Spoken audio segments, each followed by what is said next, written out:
Hi, everyone. Welcome to another episode of Savor Food and Body. Today, I'm talking with Sarah Rose Bright, who is an intimacy and sex coach and the founder of the Sexy Life podcast. She helps women and couples to truly enjoy sex and pleasure and create or deepen intimate relationships. You can learn more about her work at sarahrosebright.com, and we'll have links that you can check out more about Sarah down in the show notes. And today we're really diving into this connection between how we feel in our bodies, sexuality, relationships, body image, particularly around midlife. So this is part of our series that we've been running all month. And Sarah, I'm just so thankful for you to be a part of this project and our conversations this month. And so if you'd like to share a little bit more about your background, how did you come into doing this work and what makes you passionate about doing this work? Thank you for the lovely introduction and the opportunity to join you on this show, because it's a topic that's so dear to my heart. And I always start with, people think I must be doing this work because I'm amazing in bed and always being great at sex. And actually, it was totally the opposite. So the short version is, at the age of 29, I was a single parent.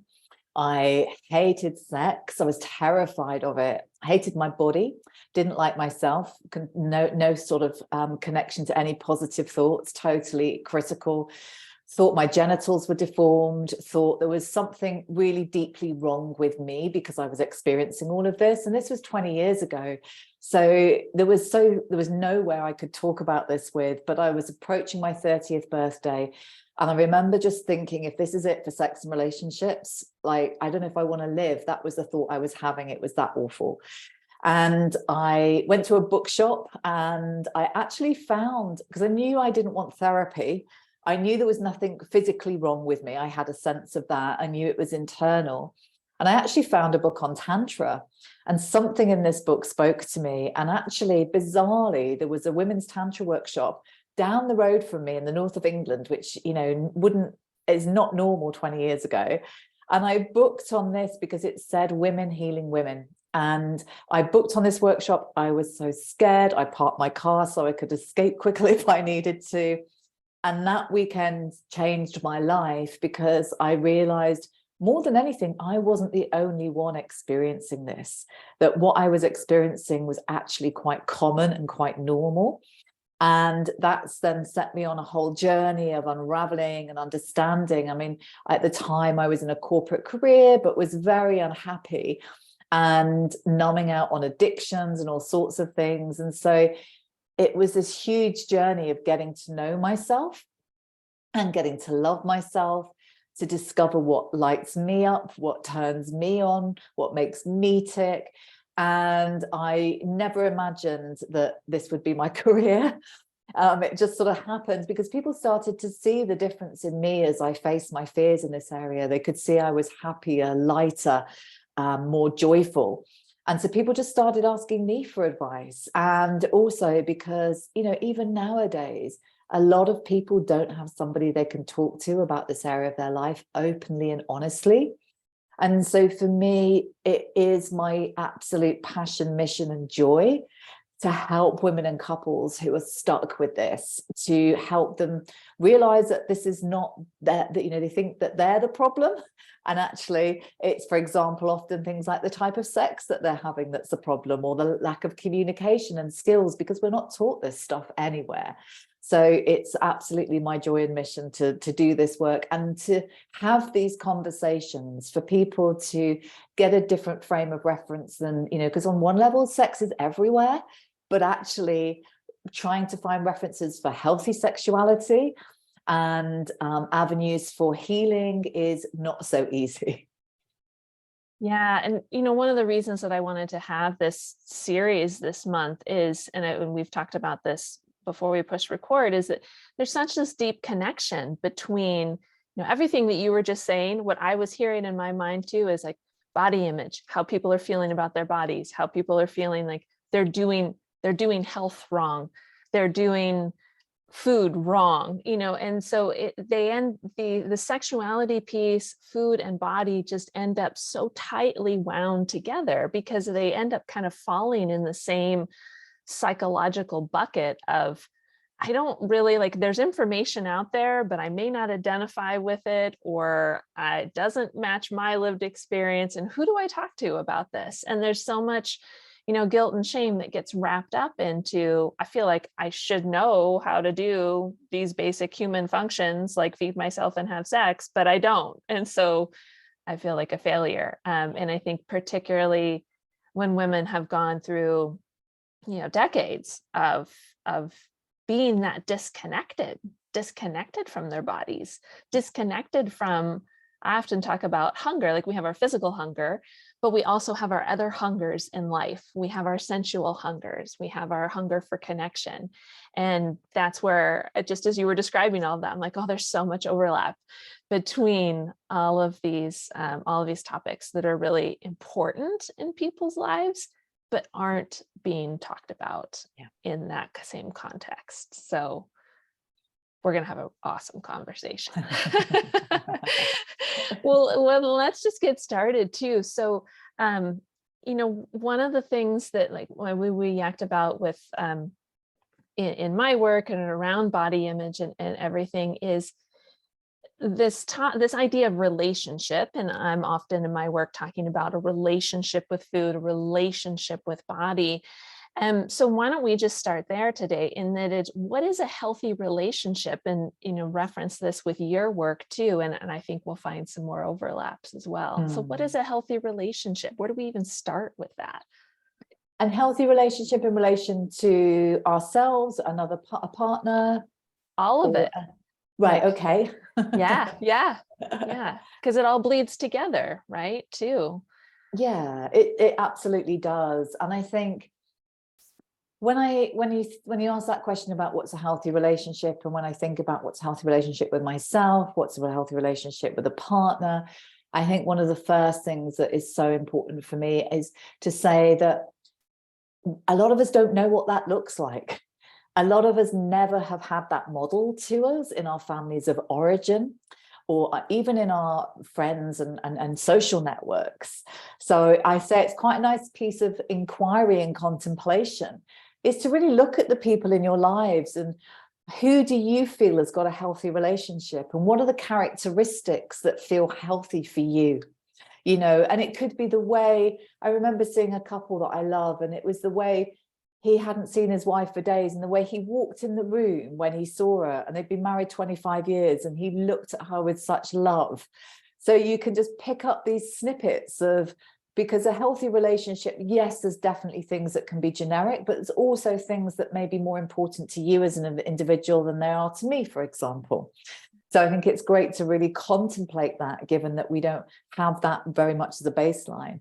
And I think for me, the key for a healthy relationship is it's a place where I can fully be myself, and I can fully bring all of myself, but also for myself, that I can face the parts of myself that maybe I don't actually like sometimes, but look at them and be with them with kindness and compassion, as well as being able to parent myself, to celebrate myself, to stand up for myself, to support myself, to be to take my little girl out. And I went to the carnival the other day, and I've been wanting to do that since I was a child, and I'm like 50 next year, and I could feel the joy in me of just going to carnival. But also in relationships, whether that's friendships, whether that's lovers, partnerships, can you truly be yourself? Or are there parts of you that you feel you have to hide or censor? For me, that's a place where it's not doesn't mean necessarily that it's unhealthy, because it might be a pattern or something we need to shift, or it might be a conversation. There could be lots of reasons why, but I think that for me is the absolute baseline of all of it. And like you said, it's not even just in relation with another person, be that your lover or friend or family member, but it's a relationship with yourself too. And sometimes it's like it's a chicken and the egg situation. But oftentimes, in the way I see it in my work, that relationship with ourself kind of then informs the relationships that we have Absolutely. externally too. Yeah. So if we're in that place of constantly putting our bodies down, constantly thinking we need to change our bodies, they're too fat, they're too flabby, all of this, then we kind of get stuck in this hamster wheel of I'm not good enough, I'm not good enough. And I love how you brought up that self-parenting. And so, the root of this work, maybe you see this in your work too, is the self-compassion, like using self-compassion to help you have a healthy relationship with yourself, and then that reflecting out to how you relate with other people. Yeah. Kindness is the absolute key. Without kindness, there is nothing. And that's it's something I've had to learn. That's what I work with a lot with my clients, for sure. But also it changes everything when we learn to be kind to ourselves. Especially I can imagine just in sexuality too, being kind with ourselves as we're exploring some kind of either very uncharted territory or territory that had felt awkward or silly or whatever. Having that self-compassion of like, this is supposed to be play, this is supposed to be fun, and it's okay if I'm not getting it right. Yeah, absolutely. And I think having that approach, I always say approach it all with heaps of curiosity. It's like that childlike innocence, because we get so serious as adults and we lose that. And also when it comes to sex, we don't have a culture of practice. If you go to your local stadium and you go and see a show, they've rehearsed hours to go and put this show on, yet we're expected to show up in the bedroom, do the full performance without any practice time. So one of the things that's key for me is creating time to practice and learn and explore, whether that's on your own or with a lover or partners. And then if you're with a partner, you can then be like in the sandbox and be learners together. And it takes away the having to get it right, having to get it wrong, because so many people strive to be sexually perfect, like they do with their bodies, strive to have, but there's this ridiculous, mythical, ridiculous standards that we have that just aren't representative of our humanness and our naturalness. So letting go of all that. So, we're human, bodies make noises, we sweat, we do all these different things as well. And so it's about just bringing our full humanity into the experience and to relax with that. So, yeah, I've worked with clients who cannot be sexually active unless they have primped and preened, shaved, showered. Everything has to be utterly immaculate, and even then they can't relax because they're so afraid that their partner might see their belly at the wrong angle or what they perceive to be the wrong angle, so they just don't relax and enjoy pleasure at all. So yeah. Mm-hmm. Especially as bodies are changing, right? So most of our audience is women in midlife, so anywhere from late 30s, 40s, 50s, probably on into their 60s. And so a lot of change has happened to their body and their relationship. So I'm curious what advice you have to help keep a healthy relationship going through life and body changes, especially during this like very changey time in midlife. Yeah, it's a big one. And what I see, we live in a culture that really doesn't support that. A culture that values youth over aging, a culture that has a multi-million-pound industry out of anti-aging products and all of these sort of things. So it's actually going against the tide to find a healthy relationship at this time. And so just knowing that you're not swimming in friendly waters can be really helpful. So I would say how you look after yourselves in terms of what you allow into your space. So for example, I'm very specific about who I follow on social media, that women who in midlife and beyond are really inspiring, who are really dynamic, incredible women who do not care what other people think about them, and who are really finding their flow in midlife and beyond. So real role models can be super helpful. And I think just knowing that so much is changing, and often, we have to go through a grieving period of grieving parts of our life. That might be because we've not had children, or all sorts of different things, or our body's changing. There can be all sorts of different things. And it's a real time of letting go. So I love seeing it in terms of the seasons, that this midlife period is our autumn, but also from the term from Chinese medicine is second spring, that as we go through the autumn, we have this rebirth. So I feel patience and understanding about this time is super important, because and not just for us, if we're with partners, for our partners. And I'm seeing a growing conversation happening, if you're with a male partner, about what men need to know, or conversations to help navigate partners through this time to support their partners. And it's a big change for me. It's like my ability to push through and just keep going has stopped. It's like my power source has changed. Mm-hmm. And I feel for so many women at this time that upping that level of self-care, and obviously that's within what's possible, because if you're looking after younger children or older parents, there can be lots of, there can be life situations where that's more challenging. But I think really looking after our bodies, lots of rest. I know a lot of women that need a lot of alone time at this time, and all the good stuff, good sleep, good exercise. But also, I feel pleasure is so important. And, pleasure from the place of pleasure. When we're doing things that are pleasurable, we produce the pleasure hormones in our system. And when we're in the stress hormone cycle, that really doesn't support us being healthy at this time of life, mind, body, and soul. Whereas if we can allow ourselves pleasure, and many women I work with, this can be the first time in their life when they're allowing themselves pleasure. They've maybe just, the kids are getting to be a certain age, and they might be having more space than before, or even left home. And there's that someone said to me once, like menopause, it's like me, no, pause.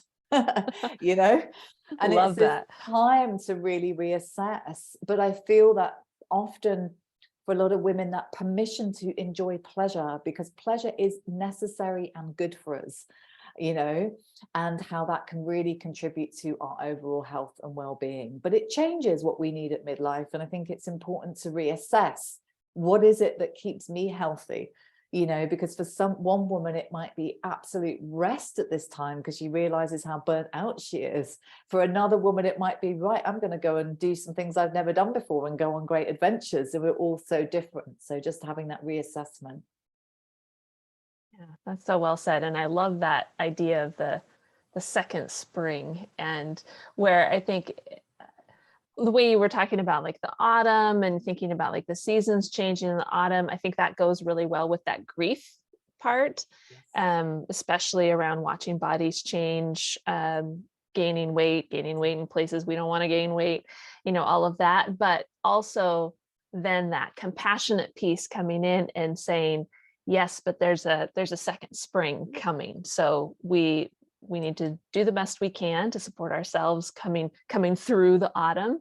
And then there's another spring that's on the other side. I think that's just so, I love the imagery for one. And then it's just so hopeful too, in that even if things are hard now, like with various symptoms, whether it's the weight gain or it's the acne, my face is blowing up with acne these days, or hot flashes and mood swings. Like there's a lot of things that are uncomfortable in this stage of life, but knowing like you're not going to stay in this season forever. The season is going to change again. So I think that's really beautiful advice. I really recommend, there's a brilliant book that came out, I think last year, called Second Spring by a woman called Kate Codrington. And it's more, there's lots around the physical and aspects, but it's very much around the transition of menopause from a more psychological place. And she talks about the 3 phases, which is, I can't remember what she calls it, withdrawal, something like that, then surrender, then emergence. And I really find those 3 phases really help. Separation is the first phase. And a lot of women just suddenly find themselves really wanting a lot of alone time, especially when they're dealing with a lot of discomfort. But knowing that's part of the process as our hormones change can be really, really helpful. So I really love that book. Recommend it. Yeah, that's wonderful. We'll put a link for that in the show notes too. And so thinking about, sexuality in particular and sexuality in midlife, how could someone have a positive experience with sexuality if they're in that place now of, like you mentioned in your experience, like I'm not liking sex, or I'm tired, I'm burned out. Maybe there's some difficulty with their current partner, spouse. They've been married for forever, it feels like, and the zippiness is just gone. And so, what are some ways that women can help find a positive experience with sexuality in this season? Yeah, well, I feel, again, just to the thread of this conversation, but kindness, starting with kindness, because things do change. And I think there's the physical, there's the changes obviously in our body, how we look, weight gain, all of these sort of things. And also, if we're exhausted, it's, so I've had many women come to me where they present with low desire. And when I find out how exhausted they are, it's no wonder, but they don't connect the two.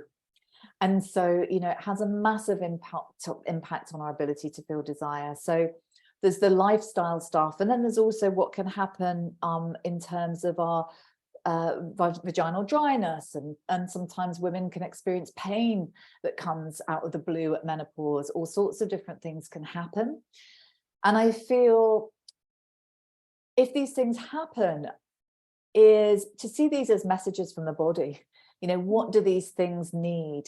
Because there's always things that can be done to help. And, sometimes as women, we have to really search out the answers, to find ways through. But rather than accepting it as it is, because I've met so many women where the doctor said, oh, that's just what happens. I've even had women being told that it's not affecting you and your husband, is it? So, and it's not affecting sex and your husband. Literally like 1950s comments from doctors. It's just shocking.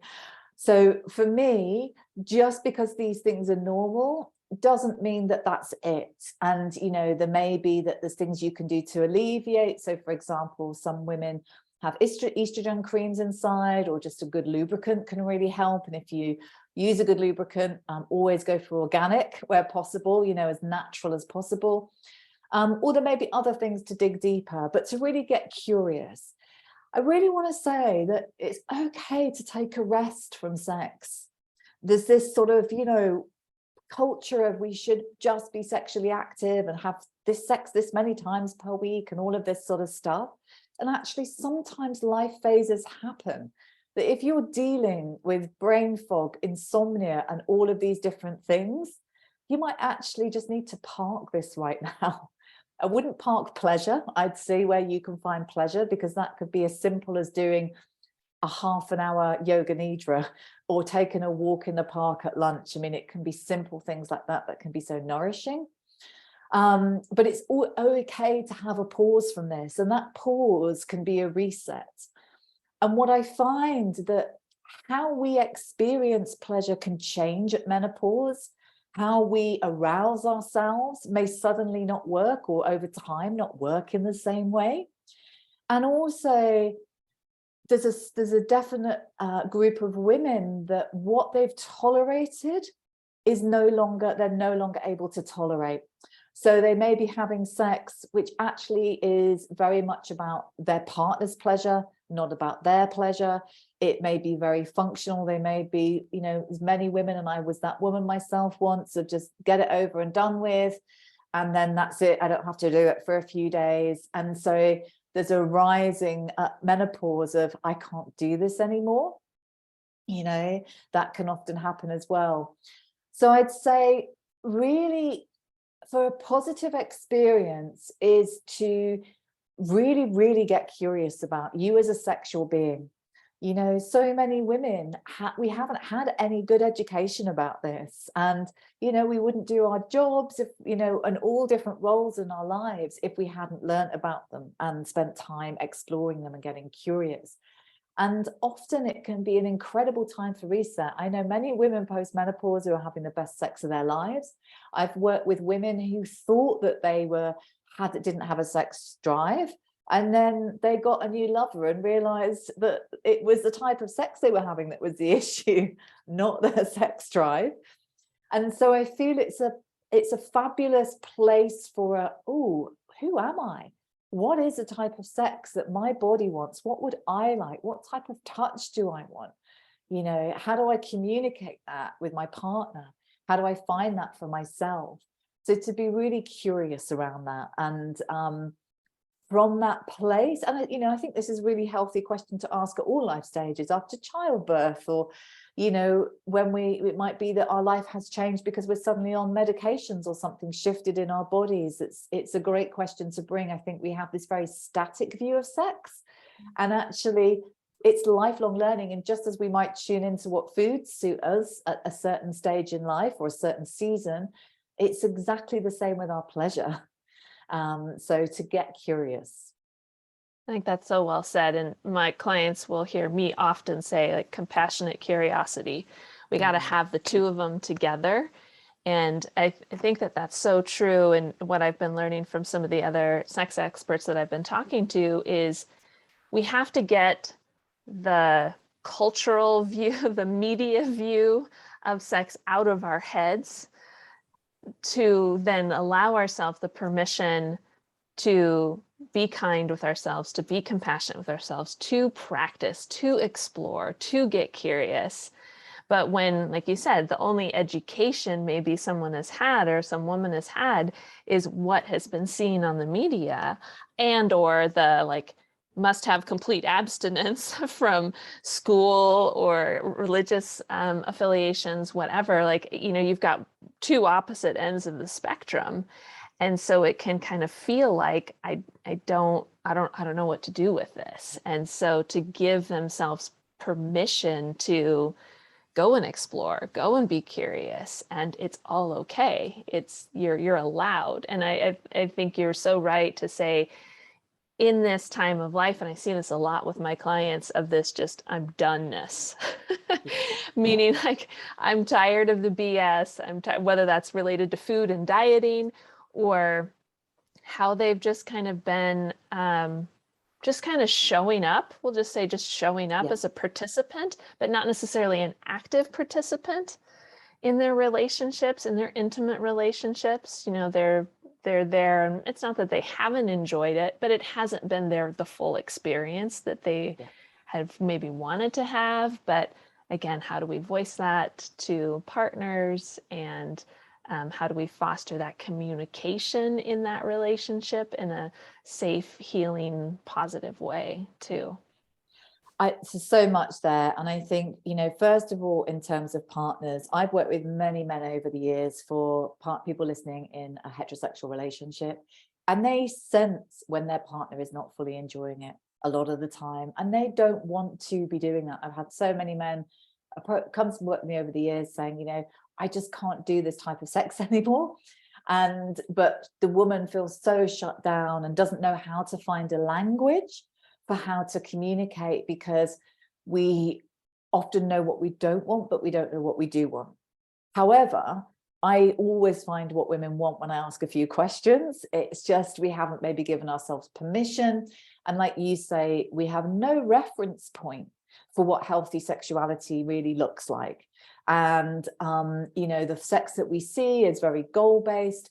It's fast, it's hot, it's all of these things. And partly because that's what looks good, well, perceived to look good on telly. You know, if we had slow sex with lots of talking and communication, you know, it'd be a bit like watching the animals on David Attenborough, just plodding around.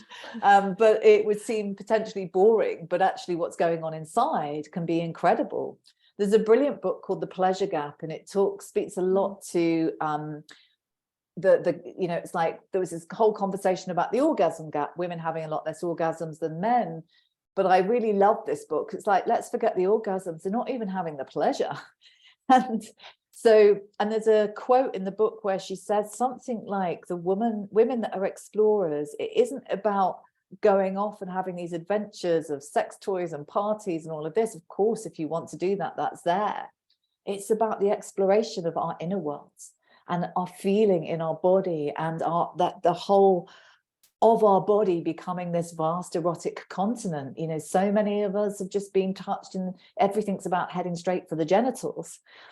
And there's a couple of things that might be great for people listening. First of all, to say that desire is conceptualized as something that's spontaneous, that just happens. We think it, we see a person, bing, this desire is meant to come online.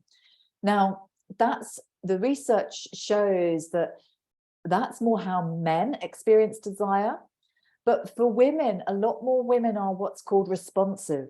So they need something to happen for that desire to kick in. And it's got to be a bit more than a look. So it might be to transition from busyness into deep relaxation, to have a lovely massage, to have some yummy naked cuddles, and just let the day unwind and disappear, so that they can be really present. So I think it's really great to know that, like, what is it what lights you up? What do you respond to? And there's a whole thing which you may have seen called the erotic blueprints, which is, have you heard of the love languages? Yes. Yep. Yeah. So it's like the love languages for sex. And there's Okay. 5 blueprints. There's kinky, sexual, energetic, sensual, and shapeshifter, meaning you enjoy all of them. And the sexual one is the one that we know, physical, oral sex, penetration, all of these things. The kinky is a bit more in our orbit these days as well. But the sensual and energetic are not, we don't have reference points for them. So if you look up the erotic blueprint quiz, a lot of women I work with very much relate to the sensual and the energetic. And it then gives them a language of oh, no wonder I don't like touch quickly towards my genitals. I need time to receive somebody and let them in. And so it's really great for a conversation piece, and can be lovely to be done with a partner as well, because it also shows you how it's not that any of them are incompatible. It's about how do you find the way to make it work. And when I work with couples, it takes it out of the personal, rather than why don't you like this and all of this. It's like, oh, here's a language for the dynamic that we're experiencing. And here's some solutions of how we can find our way through it. So that can be really helpful as well. Yeah, that's wonderful. It's just as you were talking about that, and thank you for mentioning how the guys can often, in a heterosexual relationship, can often perceive it, and that communication often gets missed too, in that there's a bunch of assumptions, like she's assuming this, he's assuming this, and I'm sure this could be similar in no matter what the sexual makeup of the couples is too, but it's just this assuming that we do as humans. And when we can find a common language to kind of open up that box and say, well, no, this isn't really what she's experiencing, or this isn't really what he's experiencing, or he doesn't understand what she's experiencing, but having a tool to find that common language, I think, could be so helpful, because that often there's so much, it feels like, that gets lost in translation when it comes to sex and intimacy. I think particularly in midlife, particularly around people that have shame with body image, male and female, could be, both sides of the sexual spectrum. And so being able to have a common language to talk about that with the intimate partners, I think, is so important. Yeah, and it can be scary, and it does take a very specific language that's different than how we might deal with the finances or the children. Right. Yeah. It's so intimate, so vulnerable, and it's so easy for people to feel criticized, or I'm not doing this right. And so it really requires sensitivity to unpick it all. But I feel that's such an important aspect of healthy relationship, is not having assumptions, because we think we know somebody, and we will know parts of them, but we never know all of them. And it's really bringing that curiosity into, who is this person that's with me, even if you've been with them 40 years. you know. So really get curious. What type of touch would you like today? What sort of energy are you feeling today? You know, rather than just as we might tune into our bodies of what feels good for me with food today, what's going to nourish me, it's the same with our pleasure. So, and then if we do that and bring that curiosity, we significantly reduce the risk of our sex lives getting boring, getting stuck. Yeah, or just feeling so much shame about ourselves. And shame that it's our fault. Again, going back to that, like, I'm doing this wrong, or this isn't for me. Sarah, I think this conversation has been so helpful. You've given a lot of good things for folks to think about and hopefully explore with their partners, or at least open up some conversations. It's one of the reasons that I wanted to do this series, is that just to have people kind of see like the connection between this food, this body image, sexuality. None of it is anyone's fault, and just open up that conversations to explore that compassionate curiosity for sure. So where would you like to invite people into your world? How could people get more in touch with you and your work or resources that you have available? Yes, if you go to my website, sarahrosebright.com, you can get my podcast on there, the Sexy Life podcast, and I've actually got a couple of episodes about menopause and sex on there as well. Lots of amazing speakers and practitioners around the world around sex and intimacy. Also, I will leave a link in the show notes where you can download an audio for a wonderful practice, which is one of my favorite practices that I do with clients, which is breast massage. And breast massage is so good, not just for helping activate our pleasure, our sensuality, but also for our health and well-being, and for stimulating the pleasure hormones. And it's a guided practice of breast massage for self-love. And it's a short practice, but it's a really great place to start. And then I'm on the usual places, Instagram, I've got videos on YouTube, I've got playlists on Spotify for sensual massage and all sorts of different things as well. So all under the name Sarah Rose Bright, but the best place to reach out for me is on my website, and you'll find all the links there. Oh, that sounds wonderful. And also, just to say, the other thing is if you're interested in working, I do a 6-month program for women, really diving into this area of their lives, called Pleasure Mastery, and also one for couples, Intimacy Mastery. So I offer a strategy call where we can find out what's happening in your life, look at what the challenges are, the blocks, but also what's possible. We often don't have a vision for this area of our lives. We might do for our career, even our bodies, but not when it comes to sex. So if that's of interest, you can find the link on the website as well.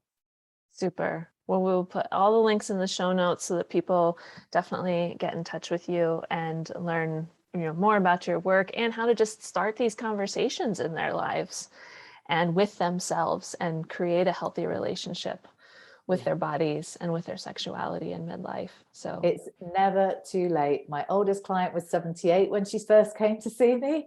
And often I've had women in their 30s say, is it too late? I promise, if you're listening, it is never, ever too late. And it's always worth the journey. Oh, that's wonderful to hear, for sure. Well, thank you so much for being here. A pleasure. Thank you so much for having this conversation. I'm loving the fact that you're having a whole month dedicated to it. So I look forward to listening to the others as well.